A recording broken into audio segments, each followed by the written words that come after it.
If you can't tell from my hair, makeup, accessory, and outfit choices, I want to talk to you about rich bitches like myself. I have a memoir by a journalist and a former Real Housewife of New York City, Carole. Let's be real, even though she is a celebrity and a personality at this point, I still don't know how to say her last name. And from this book, I can easily assert that she is clearly the best writer of all the housewives. Aside from her skill, what made her appealing to Bravo and Andy Cohen was her connections. This memoir focuses on her marriage to a prince, and not just his connections to European monarchy, but also his connections to the closest that America has to the monarchy, the Kennedy family. Like other Real Housewives memoirs, this was actually published before she even made it onto the show, and it is a very serious subject. Without spoiling it too much, she is a widow, so of course she's going over the loss of her husband, but also, and I did not realize this until I started reading the book,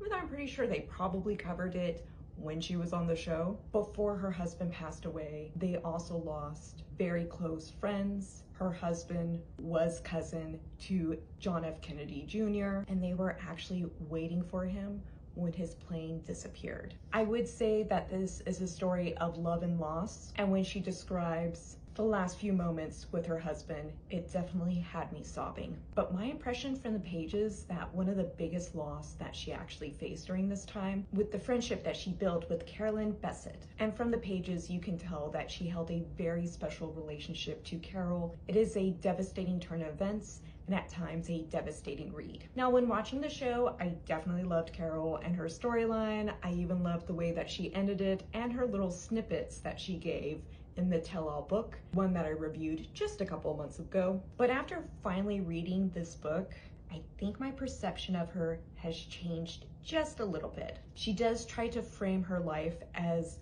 kind of a rags to riches scenario, which it definitely was. I mean, she didn't start out as one of New York City's elite. She had to work to get her spot as a journalist in ABC before she finally met the man that was going to end up being her husband.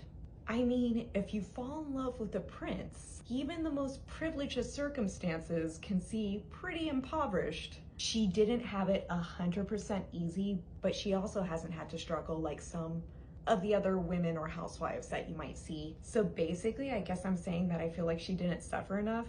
Kind of callous. You don't need trauma in order to have a productive life. It's just that some of the things she said seems a little bit tone deaf, especially given the hand that she has had in some major events. Definitely recommend if you're into any of the housewives, if you're looking for a more serious read. So what does that make it now? I have a memoir by a New York City housewife, memoir by a Salt Lake City housewife, New Jersey. I've read a fictional foray by a Potomac housewife. There's still some pretty good franchises that I haven't touched out there. What do you think? What should I pick up next?